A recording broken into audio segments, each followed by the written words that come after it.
Releasing Trauma is sponsored by the Global Association for Trauma Recovery. The Global Association for Trauma Recovery is a social impact organization serving as a resource for survivors and their families, dedicated to facilitating change by spreading trauma-related awareness and thus creating a more trauma-informed world. Learn more at gaftr.org.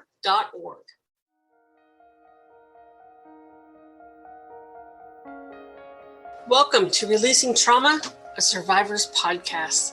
I am your host, Tracy Osborne. I am a survivor of emotional bullying, rape, sexual assault, domestic abuse, and grief. After losing my husband in 2019, I set off on a new adventure to help other women release their trauma and create a life they can cherish.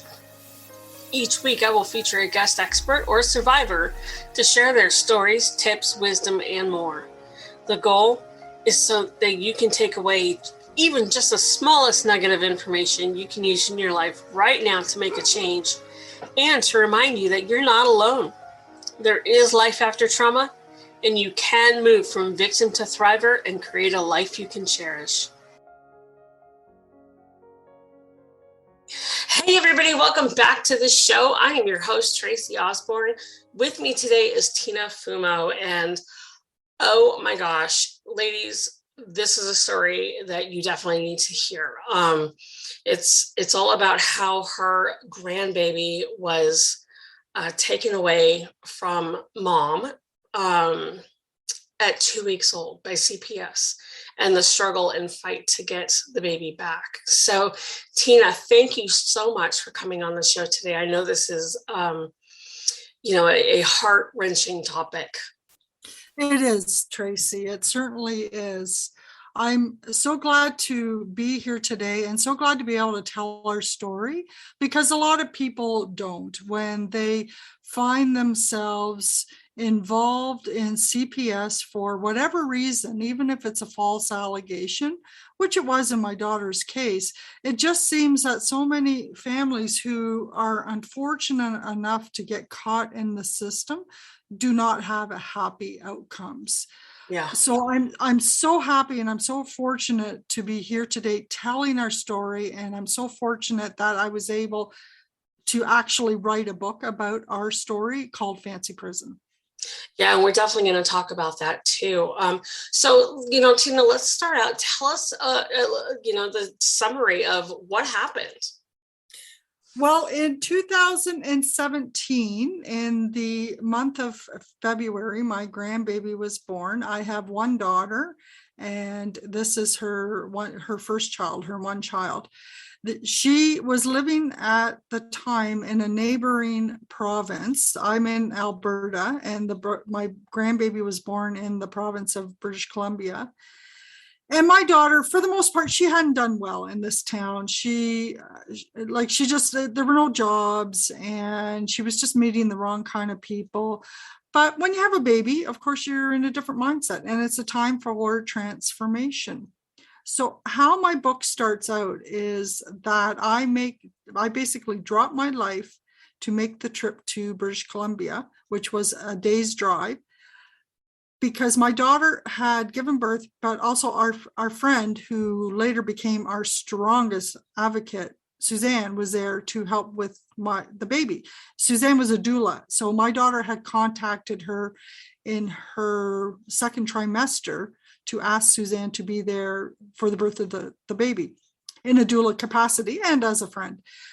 And Suzanne's experience dealing with what's called MCFD. So in British Columbia, CPS is called MCFD, Ministry of Child and Family Development. Suzanne's experience dealing with MCFD ended up proving far more valuable to us than her being there in a doula capacity, because babies come out regardless, right? So she had been there for the first weekend, and then she went back to her home in Vancouver, went back, rejoined my daughter to just be an ally and a support system for my daughter. And when the baby was 10 days old, she phoned me and she said, "Tina, get here now. There's more good than bad going on, but they're only focusing on the bad. In my experience, it's a lot better if you can prevent the baby from going into foster care because it's a lot harder to get them out once they're in there. And when she phoned me with this advice, when the baby was 10 days old, I'm like, what? What do you do? What? Foster care? What are you talking about?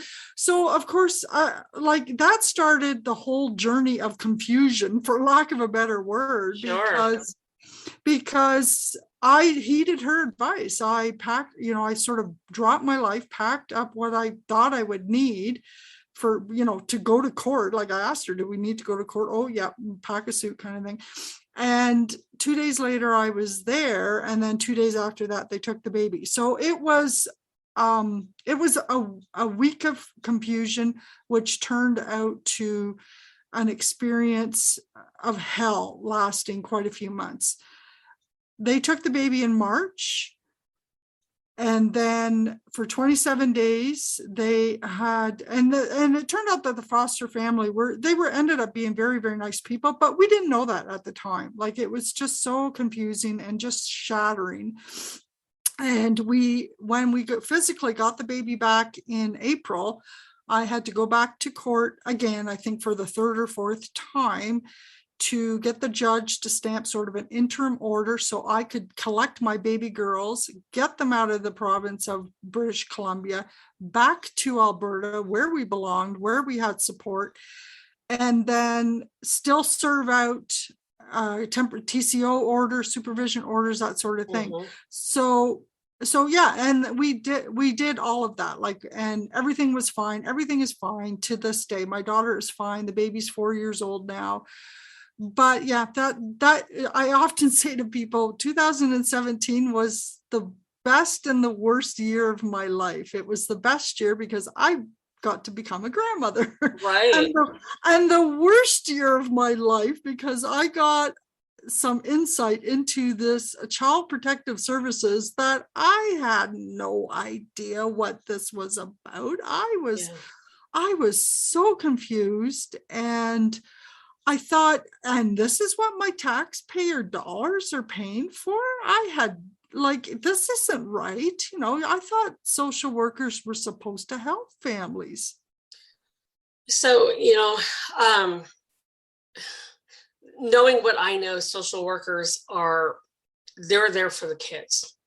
And not the families per se, but it's what's in the best interest of the kids. Can you before I dive into that soapbox, are you able to tell us why the baby was taken away? Well, we, again, they're not very forthright with the reasons. What they emphasize from the very beginning, and they certainly did with me, is they emphasized their power to take the child, not so much having any reason to do so. And the reason why they do that, and I think I described this fairly well in my book, is that they keep the reasons vague and ever changing because at 4:00 on a Friday afternoon, they eject, yet another reason in the playbook, and to keep the baby in the system and just keep prolonging and perpetuating the nightmare. I'm sorry. So to go back to your question, it's speculation, but we think that the call was made claiming my daughter was a meth head. And as I explained in the book, they had urine tests. They had umbilical cord. My pet peeve was that they even went and got placenta samples after the baby was born. Yeah. Everything was coming back clean with no evidence of meth use. So why are we in court? Like, it was just so confusing. Yeah, exactly. I mean, I know down here in the States, because I am a volunteer court-appointed special advocate, and what that does is my role is specifically for that child that's in the system, making sure that all their needs are met, defects or CPS is doing what they're supposed to be doing.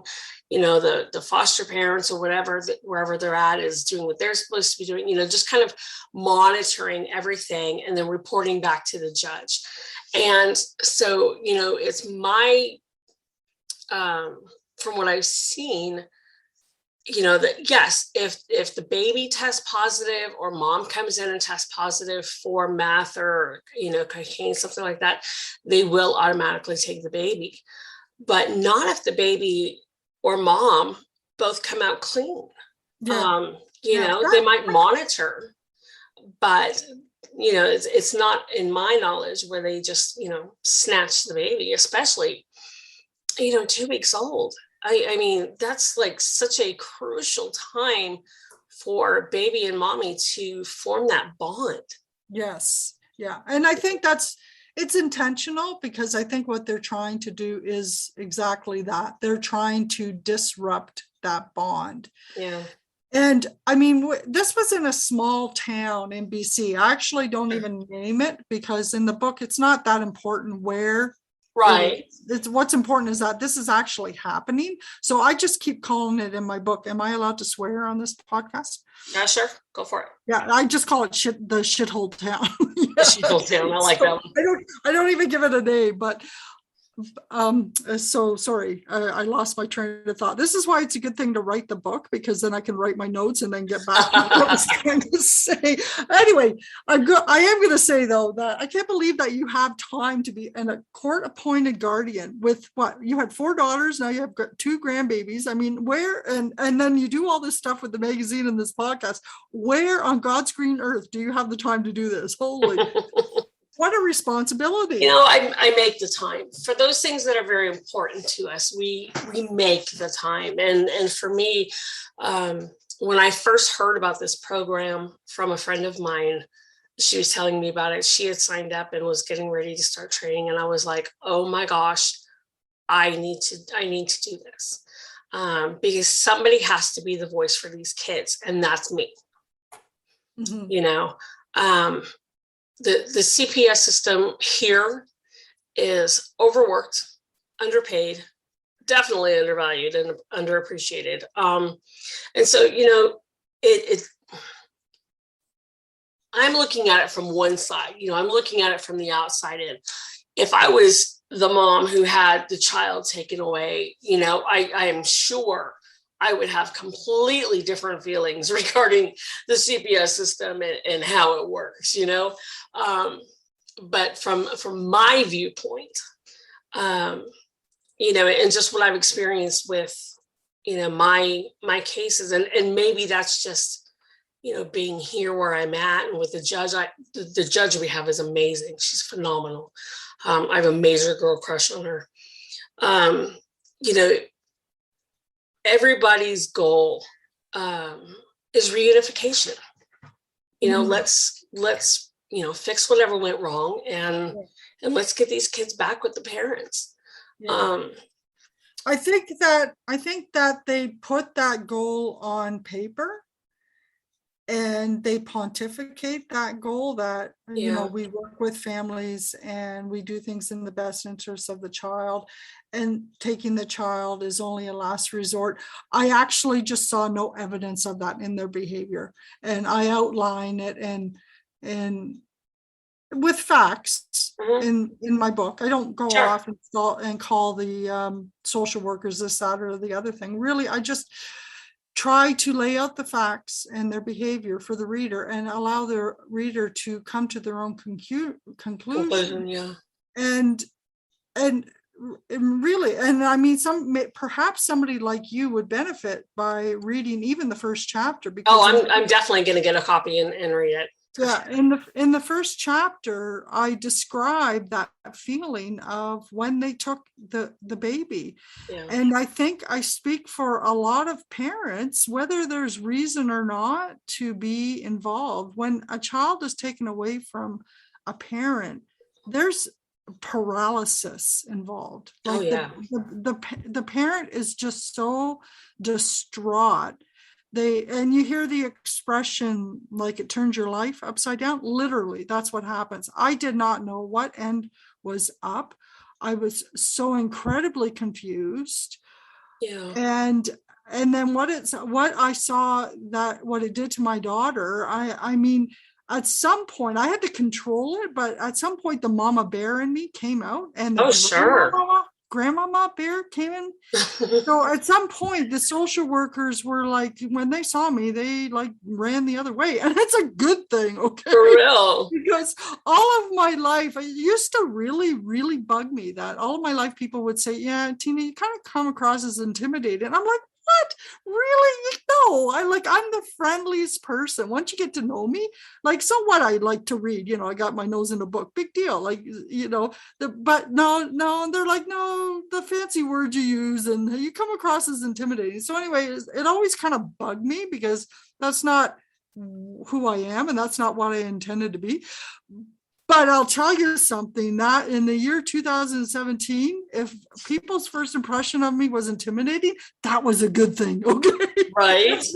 I mean, if the social workers were actually a little intimidated by me, like they're like, where did this Grammy can't come from? She drove all the way from Edmonton to come to this town, and like, now we can't get rid of her. That was and they're intimidated by me. That was a good thing. Okay. Yeah. I would have to think that, thank God, fortunately, I've never been on that side of the system.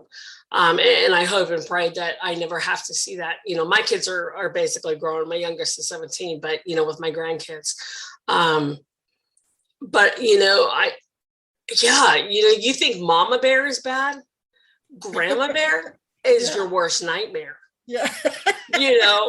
It's like, those are my kids, whatever. Those are my grandbabies. You touch them and you're going to feel some pain. Yeah. I know that the grandma bear would definitely scare the hell out of a lot of people. I will. Yeah, pretty much. I will end you. That's it. Get your affairs in order, because it'll be the last thing you do. You're not right. And I do think that at some point, and I'm speculating, I don't actually mention this in my book, but I think at some point the social workers realized that, we're going to get this baby over Grammy's dead body. I think, we better figure out a way to get out of it, because, it's even though my daughter made mistakes, I mean, who doesn't? Like, in your 20s, like, I did some pretty bonehead things in my 20s, but I sure as heck didn't lose my child over them. Like, oh my goodness, and I think that when you raise a child, and you would know this, like times 4 + 2 with your grandbabies, it makes you want to be a better person when you're raising your children. Yeah, absolutely. It does. And the other thing about that I want to touch on, taking the kids away, it is so traumatizing. It is. To everybody involved, but especially to those little ones who don't understand. They don't know why they're no longer with mommy and daddy, or, anything like that. It is so traumatic. And, depending on the situation and the age of the kids and everything, it's just one more added trauma to the lifetime of traumas they've already faced. Yes. Yeah. And, I know that for us down here, in my program, that is something that we really take into consideration is, let's limit the amount of trauma as much as we possibly can for these kids, and unfortunately not everybody feels that way, or they don't think about it. They don't care, whatever. They're not trained. I think that our social workers, our law enforcement, all of those people need to be trauma informed. Yeah, they're motivated by something very different, and I've talked about this with other hosts, that it's very difficult to prove on paper how much you love your child and how committed you are to them and their future. You can't. That's something that you feel in your heart. Yeah. So you can't put that on paper, and you can't present that to a judge in an affidavit. So my criticism of this system is that, number one, it's in court. It should never be in court. You should never have that kind of power being given to one person, a judge. And there has to be other deciding factors that go into that decision to eventually take the child away from the family and then adopt them out. And from what I could see, it happens way too fast. And there's to have children taken away and then adopted out very quickly. And I point this out in my book too, that it's an extreme conflict of interest for, in the case of MCFD, to have the same government ministry that's in charge of taking children away to also be in charge of adopting them out. It doesn't take a genius to see that that's actually a conflict of interest.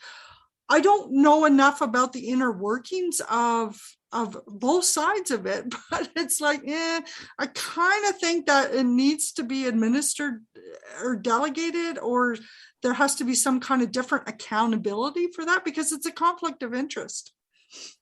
Yeah, I agree. I understand where you're coming from. You know, and I don't know what the processes are like up in Canada. You know, I'm sure they're different than what's down here. And I think even down here, you know, it varies from county to county, state to state. Yeah, you know, how everything is handled. So yeah. I can only speak from what I've seen and what I've witnessed, you know, but looking at it from a mom's perspective, number one, you try to take my kid when they were 2 weeks old, and you know, there's going to be a fight on your hands. I'm going to end up arrested. You know, and I can't imagine the nightmare your daughter went through as a young mom with her first baby. You know, 2 weeks after she's given birth, she's still recovering. You know, her hormones are a mess. She's a mess. And then you come and do this to her. And that had to just absolutely completely shatter her world. It did. Yeah, it did. It did. It's hard to explain in words. Oh, yeah. Because they intentionally do this on a Friday afternoon so that you've got the whole weekend basically. And what happens too, according to Suzanne, because she had far more experience with this than we did. Like, I was absolutely blindsided by it. Yeah. But what happens when you go and apprehend a child on a Friday afternoon, and you've taken them away from parents who they need help. Like they you know, they might have come from multi-generational trauma, and so they have no coping skills, and their first thing is to reach for drugs. It's not unheard of that weekend they OD and die. And so the collateral damage of taking that child on a Friday afternoon, and then their parents, by Monday morning, one of their parents is gone because of a drug overdose. Like, it's not unheard of, you know? So it's it's extremely complicated, and it's extremely emotional, because every single case and every single family dynamic is different. Yeah. But I saw no evidence of them actually paying individual care to individual cases. It was just a one size fits all attitude. We were just assumed to be guilty criminals, and we had to prove our innocence. Yeah. It was just ridiculous. It is a necessary but very broken system. You know, and I say necessary because there are kids who need to be removed from their families. Yeah, there are. You know, there are those cases where it's absolutely, you know, those kids need to get out. But all the attention in the system is put on those cases. So then all of us are painted with that same brush. Exactly. And that's not, and they weren't listening to me. They weren't listening. They actually thought that they had more rights to my grandbaby than I did.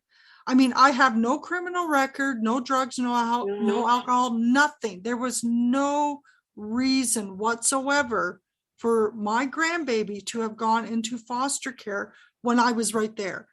So again, like I say this in my book, I just saw no evidence of them actually working with the family and actually following their own policies of, taking the child as the last resort. No, actually, I think that was the first thing that they did. They caused the damage, and then they sort of wait and see and watch us pick up the pieces of our shattered lives, because it was very traumatic.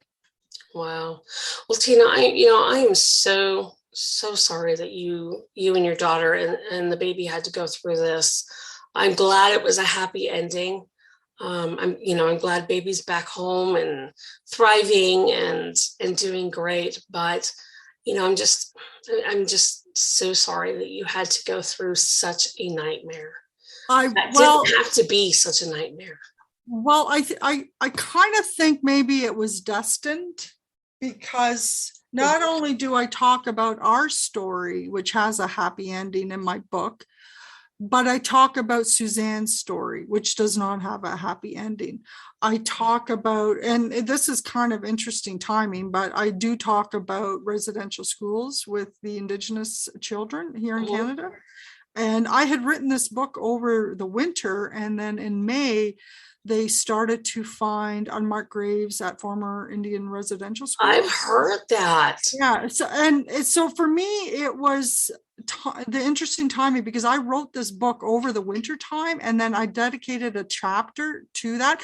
I did not get into too much detail about it because I'm not Indigenous. Sure. And quite frankly, when I was researching that one chapter, because I did want to touch on it, without getting into too much detail. But when I did write that one chapter, I had a heck of a time finding people who would talk about it. And so even if I met Indigenous people who were my age, and I would say, did you go to residential schools? They would say to me, no, my parents did, but they never talked about it. And so that chapter in my book, it's called Time Traveling Eagle. I must have wrote that chapter 3 or 4 times. I must have revised it, because I just could not find anyone who was willing to talk about residential schools. And then finally I did. I finally found one lady who shared some really shocking information with me, and that's what I put in my book. Well, and then last is I have to touch on this, but in no way, shape, or form is it a quick story. The baby on the cover of my book is not my granddaughter. The baby on the cover of my book is Delana Sullivan, and I met her family in the wake of realizing what this system was like. And it's just the most heartbreaking story. I'm not going to talk about now because it'll make me cry. Yeah, we don't want to cry. I was crying when I wrote the book, but she's just this little beautiful baby. And in the epilogue of my book, I write how I went with Jamie and her grandmother. Jamie's the baby's mother, and Marilyn's the baby's grandmother. I went with them to visit her grave. So that day is come and gone. But yeah, it's wow. It was a very cathartic book for me to write, actually, because it was really important for me to get the story out there and to empathize and have a tremendous amount of compassion for people who had been touched by this system but did not have the good outcome that we had. Yeah. Well, and not only that, but it's important for you to speak out and bring awareness to the system that it needs fixing. It does, yeah. It really does. But nobody talks about it. And I hope my book at least gets people talking about it, because I know I'm talking about it. I'm talking to you. I'm talking to whoever will listen to it. Because I think what happens is that people just assume that, oh yeah, your daughter must have done something to warrant her being involved in the system. Well, you know what? She made mistakes, and I kind of outlined that in my, I'm not going to say she's perfect, because she wasn't. Sure. But we all make mistakes when we're parenting. I mean, like I said, I did some bonehead things in my 20s. I'm telling you. But I mean, children, that's how children learn coping skills, is seeing their parents screw up, and then we rectify the situation, and then we move Right. on, to make other mistakes. And Exactly. I always tell my girls, you guys watch the stuff that I did when I was growing up, or when you were growing up. I guess we kind of grew up together because I was 19 when I had my first daughter, but so we kind of grew up together. And, I'm like, don't do what I did. I made a mistake so that you don't have to. Yes, I went through all that so that you could learn from them. Yes, Yeah. Exactly. That's the most loving, honest, authentic advice we give to our children as parents. It's like, don't make the same mistakes I did. Exactly. Well, Tina, thank you so much for coming on and talking to us about this story. It is so important that we get this out and that people hear and voices are heard, and more people are talking about their stories and their interactions with these systems, the more likely somebody's going to listen and pay attention who can actually do something. Yeah, I totally agree with you. It's and our story, for anyone who is going through it will give hope to, don't give up. Because if you don't keep fighting for your kids, because if you give up and you don't fight for your kids, who do you think's going to do it? Nobody will. Your kids are counting on you. Exactly. Well, Tina, how can our listeners find you online? Well, I have a website. It's I don't know if you can have it there on your screen. It's a little bit long, but why don't you just search, go to Amazon and then search Fancy Prison by Tina Fumo to get the book. Or you can connect with me on Facebook, like on social media, or I'm on LinkedIn as well. Gotcha. And so I can't remember if I sent you the I do have the link to the Amazon book. Perfect. Yeah. It's a little bit long. It's Gentle Giants. Yeah, it's a little convoluted. Gentle Giants was a charity that I started afterwards. It's just really my own free time, just advocating for families, especially poor families, because they're the ones who get targeted, I think, in this system. Right. Well, awesome. Thank you so much again for coming on. Listeners, you know the drill. I will have all of Tina's information in the show notes, the link to her book, everything. Just go to releasingtraumapodcast.com. If you're listening from one of our partner stations, pull up Tina's episode and everything will be there for you. Tina, again, thank you so much for coming on and talking with us today and sharing your story. Thank you so much, Tracy. You bet. And listeners, as always, thank you so much for tuning in, and we'll talk to you in the next show.